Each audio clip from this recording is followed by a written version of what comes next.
Untuk menjadi bahan siap ekspor, barang tambang harus melalui jalan yang panjang. Zulkifli memperlihatkan salah satu prosesnya kepada kami. Ini adalah crusher dengan kapasitas sampai 3.100 ton per jam, Pak. Nah, kita lihat di sini, ini adalah truk-truk kita yang mengambil ore dari tambang cave Demelset kita, dari cave Demelset tadi. Jadi dia hanya dari Demelset saja. Dari Demelset itu dimuat truk dan dibawa ke sini dan dikecilkan di sini. Nah, jadi Bapak lihat batunya agak besar. Ini kalau langsung masuk ke konveyor, tidak bisa dibawa, kan? Sehingga dikecilkan dengan crusher. Di bawah crusher ini ada orbin, ada feeder, ada konveyor. Jadi dari sini akan dibawa ke mill sekitar 4 sampai 7 km lah kira-kira. Jadi kalau di ini DMLZ kan pakai truk ya. Kalau di tambang-tambang yang lain yang milik Freeport gimana? Kalau tambang GBC, teknologi kita itu jauh lebih maju, Pak, lebih expand. Karena ini lebih awal dibandingkan GBC. Kalau di GBC kita nggak memakai truk-truk ini lagi.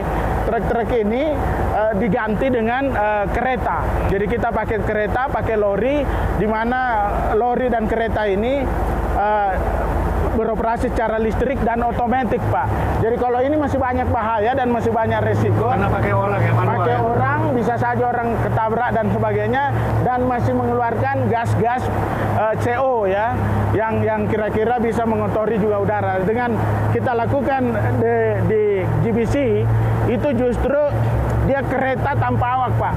Jadi nanti dia akan menjadi loop sekitar 27 km, di mana setiap kereta ini punya jarak-jarak tertentu, dan dia akan berjalan seperti terus-menerus tanpa ada orang lagi. Yang dimaksud oleh Zulkifli adalah sebuah sistem loader kendali jarak jauh. Peralatan super canggih ini dioperasikan di ruang operator di luar area pertambangan bawah tanah. Saya pun berkesempatan untuk bertemu langsung dengan para operatornya.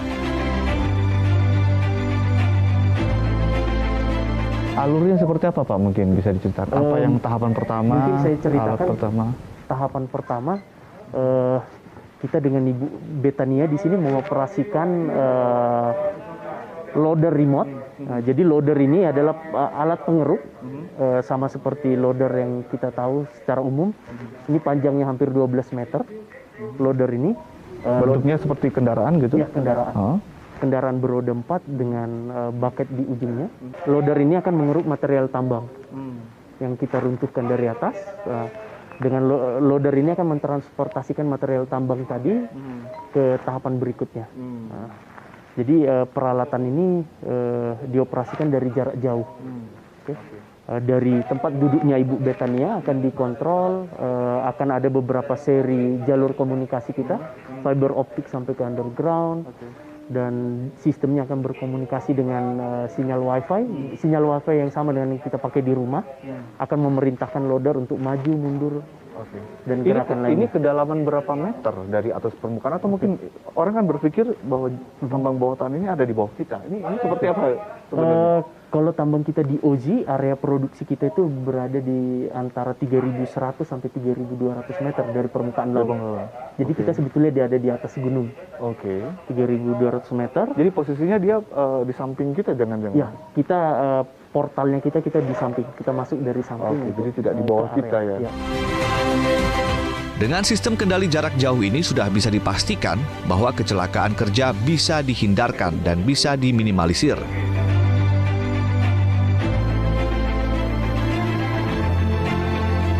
Hengki Rumbino memaparkan bagaimana tingkat kecelakaan kerja di area tambang semakin menurun dari tahun ke tahun. Tingkat kecelakaan dari tahun ke tahun seperti apa kalau di Freeport ini? Ini kan kalau kita lihat, saya aja lihat gunung-gunung seperti ini kan agak sedikit was-was gitu ya. Jadi banyak banget resikonya. Baik, kalau secara statistik kecelakaan, kita itu dalam 2-3 tahun terakhir, tren kita itu menurun. Artinya kita selalu di bawah daripada ceiling kita. Tetapi kalau kita lihat, itu tidak berbanding lurus dengan turunnya angka kecelakaan yang berisiko mati. Karena kalau kita lihat dalam 5 tahun terakhir, kita hanya di tahun 2018 yang tidak ada fatality. Tetapi selain daripada itu, kita memiliki kecelakaan-kecelakaan yang berakibat mati yang rata-rata 1-2 kecelakaan per tahun. Seperti itu. Jadi kalau kita lihat, kita tidak bisa bergantung pada hal-hal yang bersifat statistik atau lagging indikator. Tapi kita juga melihat bagaimana kita mengelola pekerjaan-pekerjaan kritis kita sehingga kita bisa mengeliminasi akibat kecelakaan yang berakibat mati di tempat kerja. Oke. Standar yang paling baku di Freeport apa sih? Apakah kalau misalnya ada resiko kecelakaan, pekerjaan tetap dilakukan atau bagaimana? Kalau terjadi kecelakaan, itu kami selalu berprinsip bahwa kita harus menghentikan dulu pekerjaan. Dalam artian begini, setiap kecelakaan sesuai dengan peraturan pemerintah, kalau terjadi kecelakaan kita harus menghentikan, kemudian kita melaporkan ini kepada inspektur tambang. Nah, nanti dari sana baru kemudian kita lihat bahwa apakah kita bisa melanjutkan setelah kita mengambil data-data yang diperlukan untuk proses. Bicara tentang prosedur keamanan dan keselamatan, bukan hanya unsur tenaga manusia yang diutamakan. Seluruh peralatan yang digunakan terus menjalani proses perawatan agar selalu siap untuk digunakan. PT Freeport Indonesia dengan tambang bawah tanahnya yang terbesar dan tercanggih di dunia memiliki keistimewaan yang patut diapresiasi.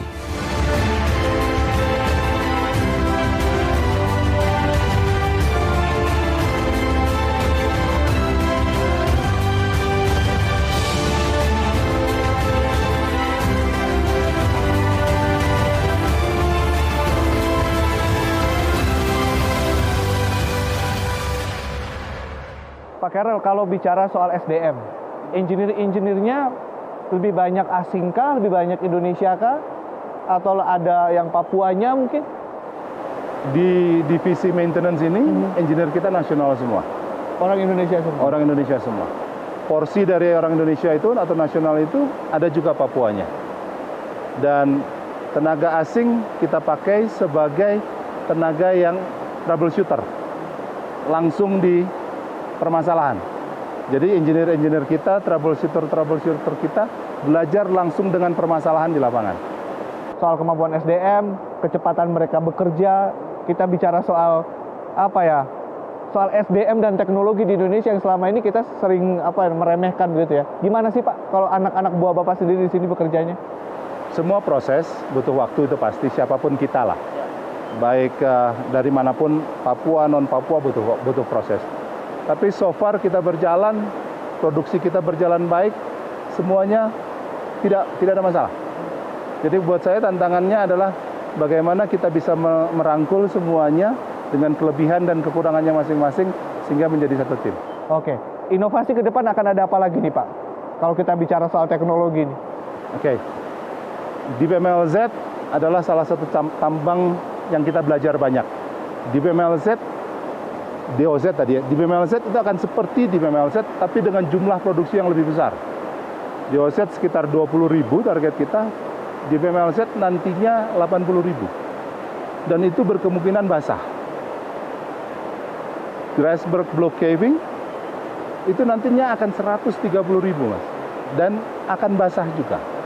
Jadi teknologi yang kita bicarakan di sini bukan hanya ini, tapi teknologi juga dengan keretanya nantinya. Karena kita mengangkut material yang basah. Semua nanti otonomus berarti? Betul. Untuk meminimalisir gangguan akibat kerusakan mesin dan kendaraan, Carol menciptakan sistem kerja untuk pemeliharaan seluruh peralatan pertambangan. Setiap tambang punya shop sendiri-sendiri. Contohnya kita mulai dari DOZ. DOZ kita punya 3 bengkel atau 3 workshop. Di Gosan kita punya 1 workshop.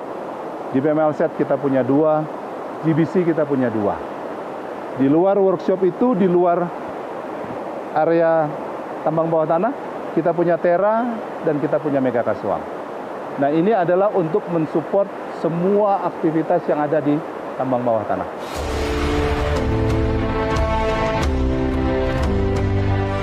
Penambangan bawah tanah yang baru dimulai PT Freeport Indonesia merupakan usaha yang berbahaya. Namun demikian, segala kendala dapat diatasi dengan kerja hati-hati dan evaluasi.